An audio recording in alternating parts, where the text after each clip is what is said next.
Super cyclone Amphan शक्तिशाली तूफान में बदला। अगले कुछ घंटों में पश्चिम बंगाल के तट से टकराने की चेतावनी। पश्चिम बंगाल और ओडिशा के तटीय जिलों में चक्रवात से निपटने की तैयारी पूरी। 50 लाख से अधिक लोगों को सुरक्षित स्थानों पर पहुंचाया गया।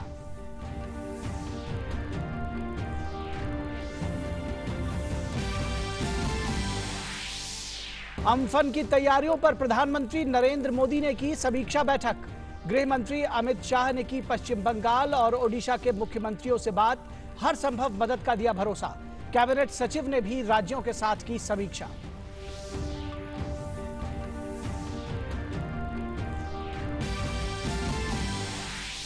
हालात से निपटने के लिए पश्चिम बंगाल और ओडिशा में एनडीआरएफ की 41 टीमें तैनात। नौसेना और वायुसेना भी तैयार। ऊर्जा और दूरसंचार ने भी की पूरी तैयारी।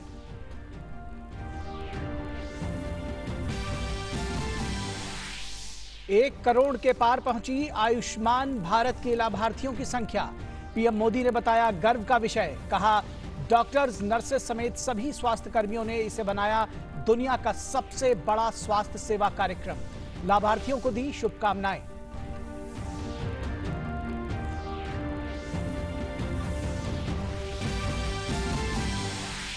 भारतीय रेल लेकर आई राहत का पैगाम। 2 दिन के भीतर श्रमिकों के लिए ट्रेनों की संख्या दोगुनी करने का फैसला। श्रमिकों को नजदीकी स्टेशन से ले जाने की व्यवस्था की जाएगी। 1 जून से चलेंगी 200 नॉन एसी ट्रेनें। जल्द शुरू होगी ऑनलाइन बुकिंग। भारत में कोविड-19 के ताजा आंकड़े जारी। संक्रमण के 61,149 सक्रिय मामले।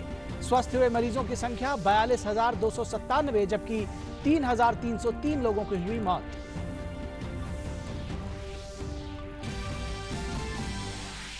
और दुनिया में कोरोना से संक्रमितों की संख्या 49 लाख के पार, जबकि 3,23,000 से अधिक लोगों की मौत।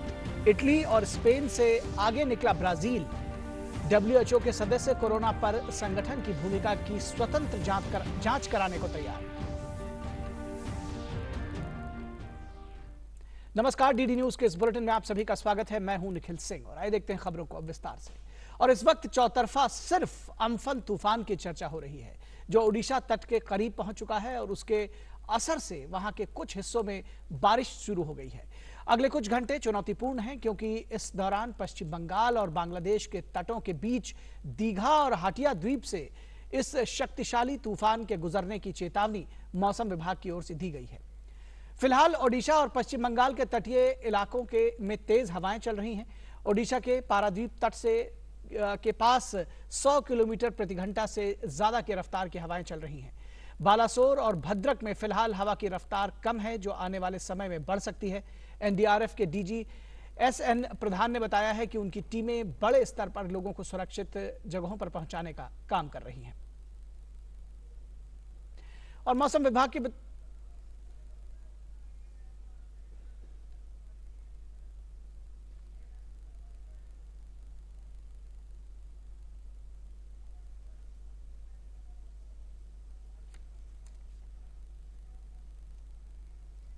में और बंगाल में बारिश और हवा है।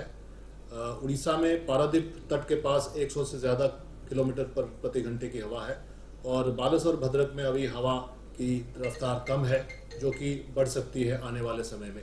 इसी तरह बारिश और हवा सागर आइलैंड और दक्षिण 24 परगना के इलाके में भी हवा और बारिश हो रही है, लेकिन इसके बढ़ने की संभावना दोपहर के बाद ही है या दोपहर में है। हमारी जो टीमें हैं वो इवैक्यूएशन का काम में सहायता दे चुकी हैं और उड़ीसा में जो लास्ट फिगर मिला है 1.25 लाख से 1,20,000 तक के संख्या को इवैक्यूएट किया जा चुका है।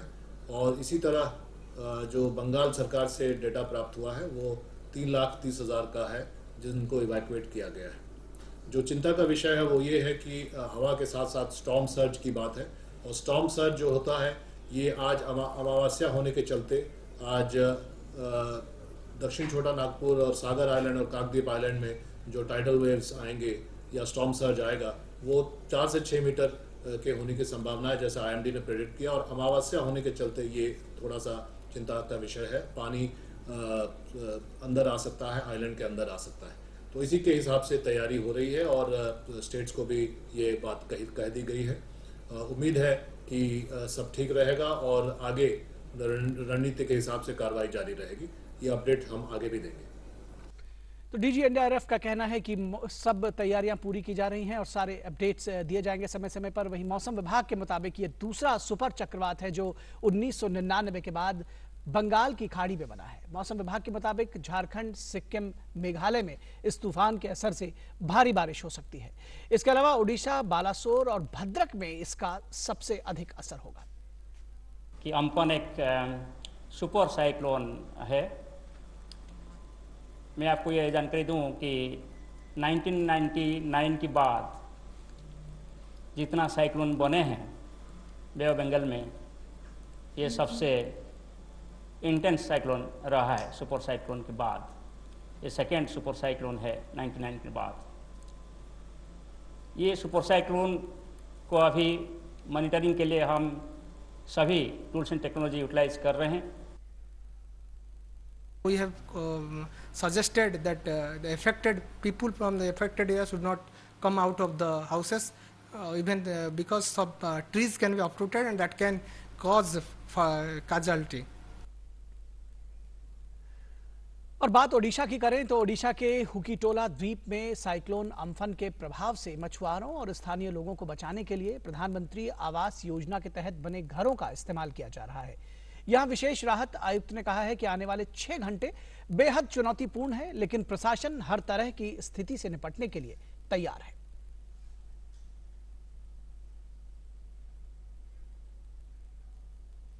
There is no other information regarding damages observed as of now. So as the cyclone moves, next 6 to 8 hours is very crucial for Odisha and we are observing it. At this stage I am not going to talk about the preparations because anyway all our preparations now will be for the restoration purpose. But in the meanwhile we have evacuated about little more than 1,37,000 people and still evacuation is going on in certain pockets of Balasore and Mayurbhanj district where people are coming. So next maybe 1-2 hours this evacuation, suo motu evacuation would continue. So otherwise in our shelters we have tried to maintain social distance to the extent possible. और मौसम विभाग से जुड़ी जानकारी के लिए सीधे चलेंगे अपने संवाददाता तापस भट्टाचार्य के पास। तापस, आपसे जानना चाहेंगे कि क्या तूफान की दशा दिशा में किसी परिवर्तन की भी सूचना है? क्या है ताजा अपडेट? मौसम विभाग का क्या कहना है? जी नहीं, अभी इस वक्त तो कोई चेंज नहीं है। जो स्पीड से और जिस स्पीड से वो चल रहा है साइक्लोन, ये सुपर साइक्लोन जो है वो इस वक्त जो हमारे पास खबर आई है वो है इस वक्त ये 150 kilometre east north east Paradip से पे है और 95 kilometre south south east Digha पे है। सो ये जो साइक्लोन है अपने जो पूर्ण जो एक बार निर्धारित जो एक ट्रैक था उस पे अभी चल रहा है और एक्सपेक्ट कर रहे हैं कि ये पारादीप का जो पारादीप पोर्ट है वो क्रॉस कर जाएगा बाय 2:30। उसके बाद ये एंट्री करेगा वेस्ट बंगाल में। वेस्ट बंगाल में इसका जो लैंडफॉल है, जो इसका जो मेजर प्रकोप है वो करीब 4 से 7 बजे तक पड़ेगा और उड़ीसा के जो तटवर्ती जगह हैं खासतौर से भद्रक, मयूरभंज और जो नॉर्थ उड़ीसा के कोस्ट हैं वहां पे इसका मैसिव इम्पैक्ट पड़ेगा क्योंकि वहां पे बारिश बहुत ज़्यादा और उसके जो विंड स्पीड है वो बहुत ज़्यादा है। लेकिन इसका जो लैंडफॉल है जो कि मैं बता रहा हूँ वो वेस्ट बंगाल में है, खासतौर से east and west Midnapore, south and north 24 Pargana और इसके अलावा जो इसका एक इलाका पर सुंदरबन का जो इलाका है वहां पे इसका मेजर प्रकोप पड़ेगा। तब जो स्पीड होगी, विंड स्पीड होगी वो करीब 180 के ऊपर होगी और इसके साथ साथ मूसलाधार बारिश देखने को मिलेगी और इस वजह से लोगों को बोला जा रहा है कि वो अगर कच्चे घरों में रह रहे हैं तो वो अपने घरों से निकल के सेफ जगह पे चले जाए और सिर्फ सेफ जगह नहीं, पक्के मकान जो थोड़े हाइट पे हैं वहां पे चले जाए। खासतौर से जो सुंदरबन के इलाका, आसपास का इलाका है क्योंकि वो डेल्टा इलाका है, पानी से भरा हुआ जगह है, तो वहां पे तो खासतौर से जो हाइट पे हैं, जो घर ज़्यादा हाइट पे वहाँ पे छतों की तरफ चले जाए, क्योंकि जो इसका जो स्टॉर्म सर्ज जो कहते हैं, जो पानी का जो लेवल है वो उठ जाता है और उस वजह से ये काफ़ी प्रॉब्लमेटिक हो जाता है। खासतौर से ये जो साइक्लोन है उस वक्त इस साइक्लोन में, सुपर साइक्लोन में सबसे जो दिक्कत वाली बात होती है वो ये स्टॉर्म सर्ज की होती है और इस वजह से ये एक मैसिव प्रॉब्लम देखने को मिलता है। जी बिल्कुल तापस, ये एक मुश्किल घड़ी हो सकती है, प्रकृति का प्रकोप कहा जाए इसको। आप फिलहाल हमारे साथ बने रहिए, हम आपसे और अपडेट भी लेते रहेंगे। फिलहाल चलते हैं, हमारे संवाददाता अनिब्रितो दीघा से हमारे साथ जुड़ रहे हैं। अनिब्रितो, अभी ये तापस ने बताया, इससे पहले कि हम अनिब्रितो के पास चले, मोमिता के पास रुख करते हैं। मोमिता कोलकाता से हमारे साथ बनी हुई है। मोमिता, अभी ये तापस ने बताया है कि जो मौसम विभाग का कहना है वो बताया है कि जो चक्रवात है वो अपने ट्रैक पर है, उसकी दशा और दिशा में कोई परिवर्तन नहीं है। क्या कुछ ताज़ा अपडेट आप देंगी कोलकाता से? क्या कुछ चल रहा है वहां पर? एनडीआरएफ की क्या गतिविधियां हैं? किस तरह से लोगों को सेफ जगहों पर पहुंचाया गया है, उसको लेकर के क्या जानकारी देंगे?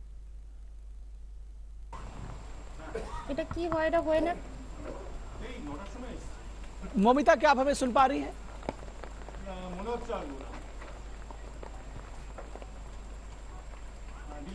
मोमिता, क्या आप हमें अगर सुन पा रही हो तो आपसे ताज़ा अपडेट जानना चाहेंगे। कोलकाता में आप मौजूद हैं, ये कहा जा रहा है कि तूफान की दशा दिशा में अभी फिलहाल कोई परिवर्तन नहीं है।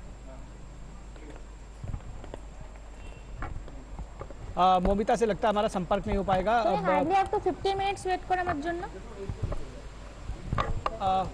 मोमिता को हमारी आवाज़ नहीं मिल रही है। हम अनिब्रितो के पास चलते हैं और इससे पहले कि निवृत्तों के पास चले, तापस के पास दोबारा एक बार रुक करते हैं। तापस, आपसे समझने की कोशिश करेंगे कि किस तरह से ये जो आपने बताया कि जब ये लैंडफॉल होगा और जब ये तूफान अपने चरम पर होगा तो चाहे वो बात करें सुंदरबन की, मिदनापुर की, आपने 24 परगना का जिक्र किया कि कई जगहों पर जो हवा की स्पीड है, जो विंड स्पीड है, वो 180 किलोमीटर तक हो सकती है। क्या कुछ अनुमान लगा रहा है मौसम विभाग की? क्या इसके ट्रैक में कोई चेंज भी हो सकता है या इसमें कुछ कमी भी आ सकती है हवाओं की जो स्पीड है? क्योंकि ये अक्सर देखा गया है कि इसके पहले भी कि लास्ट मोमेंट पे कई बार कई चीजों में परिवर्तन भी आ जाता है।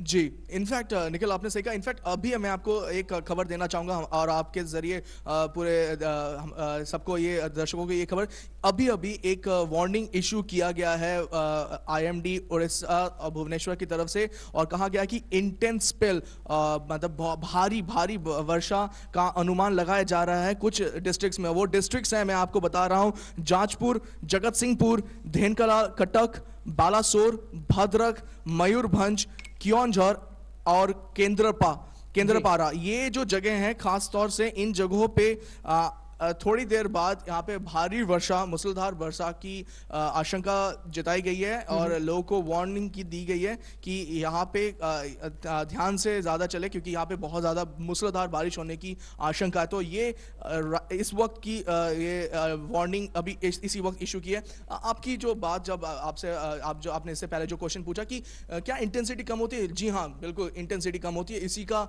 अनुमान इससे लगाया जा सकता है कि जब ये साइक्लोन आ रहा था कल तक, ये साइक्लोन सुपर साइक्लोन में तब्दील हो गया था। सुपर साइक्लोन जो बे ऑफ बंगाल में ये दूसरी बार है 1999 के बाद। लास्ट जो सुपर साइक्लोन आया था वो 1999 में आया था। उसके बाद ये पहला सुपर साइक्लोन है बे ऑफ बंगाल के इलाके में ना। अगर उसके बाद दोपहर के बाद इसकी जो स्पीड और इसकी जो तीव्रता है उसमें उसको एक जो स्टेप है वो नीचे लेके आएगा, एक्सट्रीम सीवियर साइक्लोन में इसको तब्दील किया गया। तो जरूर इसकी जो स्पीड है, जो पहले जो सुपर साइक्लोन की स्पीड थी 220 के ऊपर होती है। सुपर साइक्लोन का जो मापदंड है वो है कि 220 के ऊपर की जो विंड स्पीड होगी उसके ऊपर जो होता है वो सुपर साइक्लोन होता है। अब इस वक्त जो है वो 160 से 180 के बीच में है, जो गस्लिंग जो स्पीड बढ़ के 190 तक जा सकती है। तो इस वक्त जो आपने जैसे कहा कि एक इससे लेवल नीचे जरूर उतरा है और इसलिए स्पीड जो है उससे कम जरूर हुई है। लेकिन अगर इसी को अगर हम इसका ट्रैक को देखे हम इसको ट्रैक जो कर रहे हैं। पहले आज से मतलब जब 2004-5 तक हमारे पास एनालॉग जो रडार हुआ करती थी, लेकिन 2009 के बाद खासतौर से लास्ट 5-7 साल में हम लोगों ने डॉपलर रडार जो जी तकनीक के माध्यम में की बात करें तो हम बहुत आगे निकले हैं। तापस, आपसे समझने की कोशिश करेंगे, एक बार हमारे दर्शकों को फिर से बताएं कि मौसम विभाग का क्या ताजा अपडेट हमारे दर्शकों को आप देंगे। और दूसरी बात ये कि आपने लैंडफॉल की बात बताई, कितने बजे कहां पर क्या अनुमान है कि इस तूफान का लैंडफॉल होगा? जी, जैसे मैं आप बता रहा था कि जो उसका अभी रिसेंटली उन्होंने जारी किया है एक वार्निंग जिसे कह रहे थे, वार्निंग जो स्पेशली जो रेनफॉल की जो वार्निंग है वो खासतौर से जो उड़ीसा के कुछ जगह जैसे जाजपुर है, जगत सिंहपुर है, क्योंझौर है, केंद्रपाड़ा, भद्रक, मयूरभंज, इन जगहों पे है। तो इन जगहों पे एक वार्निंग की गई है कि खास मूसलाधार बारिश होगी। और इसके साथ जो विंड स्पीड है वो करीब अगर हम कहें तो 160 से 170 के बीच में, और इसकी स्पीड बढ़ के 180 तक जा सकती है। तो ये एक जो विंड स्पीड है ये एक मारक क्षमता के साथ जाएगी। और इस वजह से खासतौर से जो पोर्ट के इलाके जैसे पारादीप और पारादीप के साथ पुरी, गोपालपुर, ये सब जो जगह, हल्दिया, वेस्ट बंगाल में जो हल्दिया जगह है, दीघा, डायमंड हार्बर, ये जो जगह हैं यहाँ पे खासतौर से ध्यान ज्यादा रखना पड़ेगा, क्योंकि यहाँ पे जो विंड स्पीड है वो बहुत ज्यादा स्पीड से आएगा और टकराएगा। और जहां तक रही बात लैंडफॉल की, हम बार-बार लैंडफॉल की बात कर रहे हैं, तो लैंडफॉल का जो अभी तक का जो समय निर्धारित एक तरह से एक अप्रॉक्सीमेट एक अनुमान लगाया जा रहा है आईएमडी की तरफ से, वो 4 बजे से लेकर 7 बजे तक है। इस बीच में लैंडफॉल हो सकता है। उसका जो आई है अभी उसकी वो कोशिश कर रहे हैं कि इसका एग्जैक्ट लोकेशन पता करने की, लेकिन उसका लैंडफॉल का जो आई है वो बहुत बड़ा है। और इस वजह से ये एक्सपेक्ट कर रहे हैं कि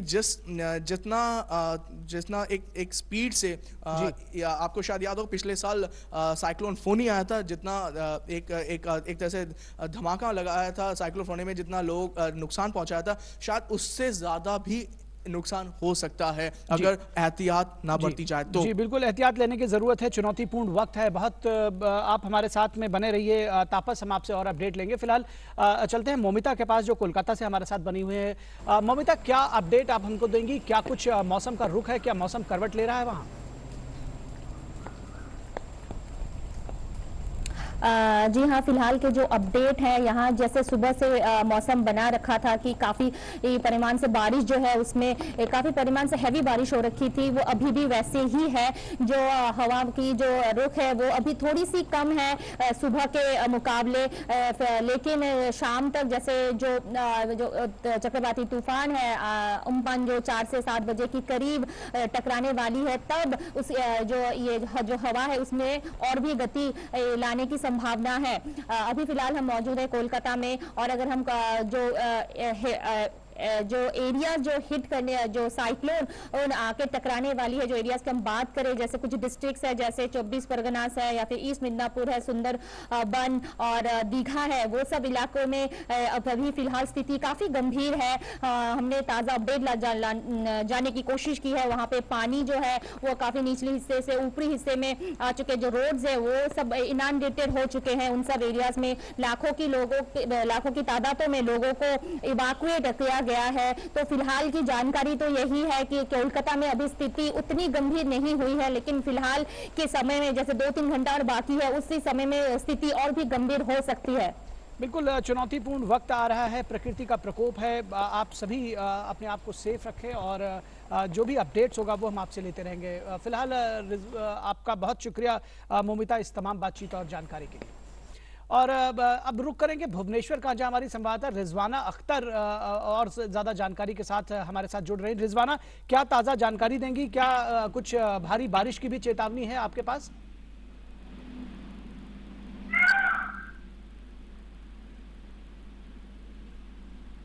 भद्रक, बालेश्वर और मयूरभंज शामिल है। इसमें बहुत ज्यादा बारिश की एडवांस प्री वार्निंग थी, और इन एरियाज में अभी सुबह से ही बहुत तेज बारिश और तेज रफ्तार से हवा के चल रही है। और टाइडल वेव जो है इन केंद्रापड़ा के कुछ लो लाइंग एरियाज को भी अतिक्रम कर ली है। इसके कारण कई घर के कई पेड़ जो है वो अपरूटेड हो गया है और इलेक्ट्रिक पोल्स की भी गिरने की खबर आ रही है। पावर सप्लाई इन एरियाज में बंद हो गया है और पारादीप जो है वो सबसे ज्यादा 25 सेंटीमीटर रेन रिकॉर्ड हुआ है और 106 किलोमीटर विंड स्पीड तक पहुंची। अब धीरे धीरे पारादीप और केंद्रापड़ा में विंड स्पीड कम रहा है, लेकिन ये जैसे नॉर्थ ईस्ट वर्ड चल रही है, अम्फन का जो ट्रैजेक्टरी है उस तरह से जा रहा है, तो उसी हिसाब से बालेश्वर और भद्रक में अभी वो बढ़ रहा है। बारिश की स्पीड, विंड की स्पीड बढ़ रही है और बारिश है, तेज बारिश भी हो रही है। जी, विंड स्पीड भी बढ़ रही है, बारिश की जो गति है वो भी बढ़ रही है। इस बीच में जो बचाव कार्य है उसको लेकर के एनडीआरएफ बहुत सक्रिय रही है। क्या कुछ रहा है बचाव कार्य, किस तरह से लोगों को रेस्क्यू किया गया है, सुरक्षित स्थानों पर पहुंचाया गया है, इसके बारे में भी जानकारी दें रिजवाना।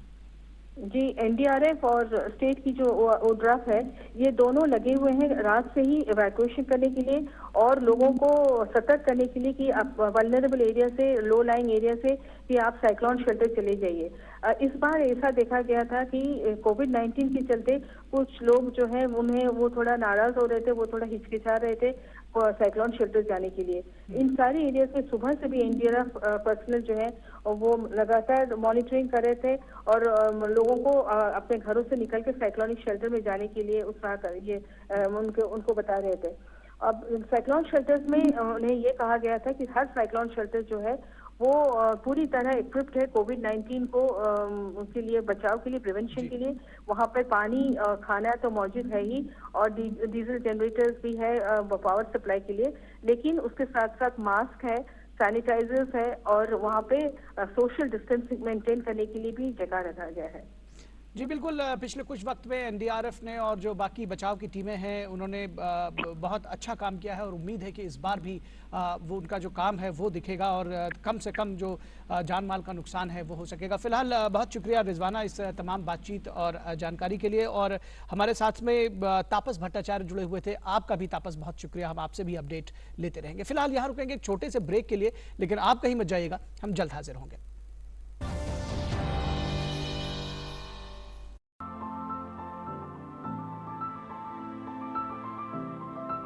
मैं डराने धमकाने, भेदभाव और कलंक की मानसिकता को लेकर चिंतित हूं।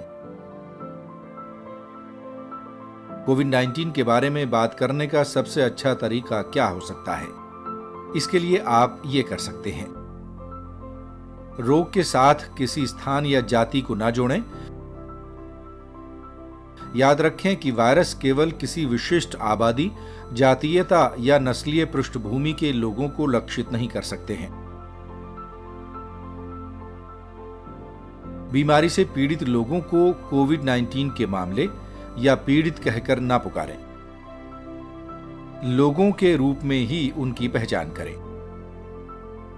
ऐसे संबोधन ना करें कि वो कोविड-19 संचारित कर रहे हैं या दूसरों को संक्रमित कर रहे हैं या वायरस फैला रहे हैं, क्योंकि इससे लगता है कि जानबूझकर संक्रमण फैलाया जा रहा है और व्यक्ति पर दोष मढ़ा जाता प्रतीत होता है। अपुष्ट संदेश व अफवाहें ना। आप सभी का स्वागत है। और आयुष्मान भारत योजना का लाभ लेने वाले लोगों की संख्या 1 करोड़ के पार पहुंच गई है। इस सफलता पर प्रधानमंत्री नरेंद्र मोदी ने doctors, nurses, health care staff की तारीफ की है। उन्होंने ट्वीट के जरिए इस पर खुशी जताई और कहा कि हर भारतीय को यह जानकर गर्व होगा कि आयुष्मान भारत योजना के लाभार्थियों की संख्या 1 करोड़ को पार कर चुकी है। 2 साल से भी कम वक्त में इस प्रयास से कई लोगों की जिंदगी पे सकारात्मक प्रभाव पड़ा है। पीएम ने सभी लाभार्थियों और उनके परिवारों को शुभकामनाएं दी हैं और उनके अच्छे स्वास्थ्य की कामना की है।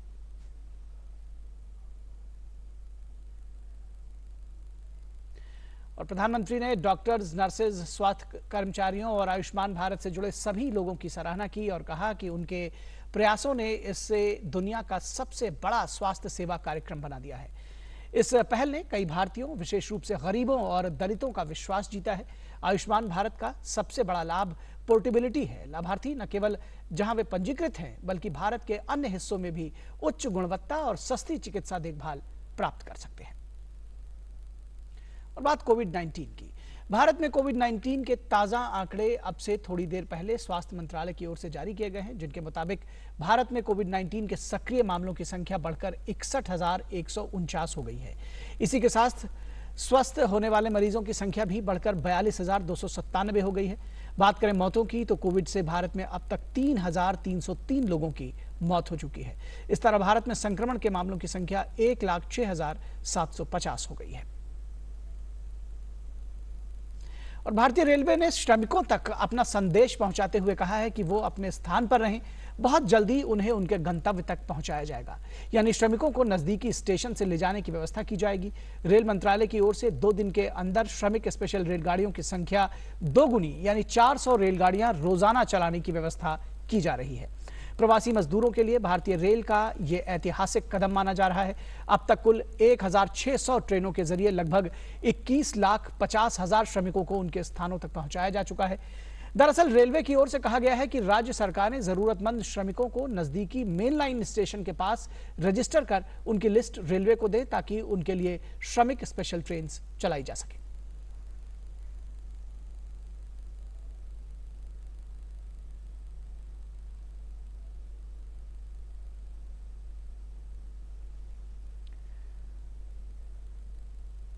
तो केवल श्रमिक स्पेशल ट्रेन ही नहीं, बल्कि इसके अलावा रेलवे ने 1 जून से टाइम टेबल के मुताबिक 100 जोड़ी ट्रेनें चलाने का फैसला लिया है। 100 जोड़ी यानी 200 सवारी रेलगाड़ियां रोजाना 1 जून से चलेंगी। ये ट्रेन नॉन एसी द्वितीय श्रेणी की होंगी, जिनकी बुकिंग ऑनलाइन होगी और इस सेवा का फायदा देश के सभी नागरिक उठा सकेंगे। रूट और ऑनलाइन टिकटों की बुकिंग की जानकारी भारतीय रेल जल्द ही साझा करेगी।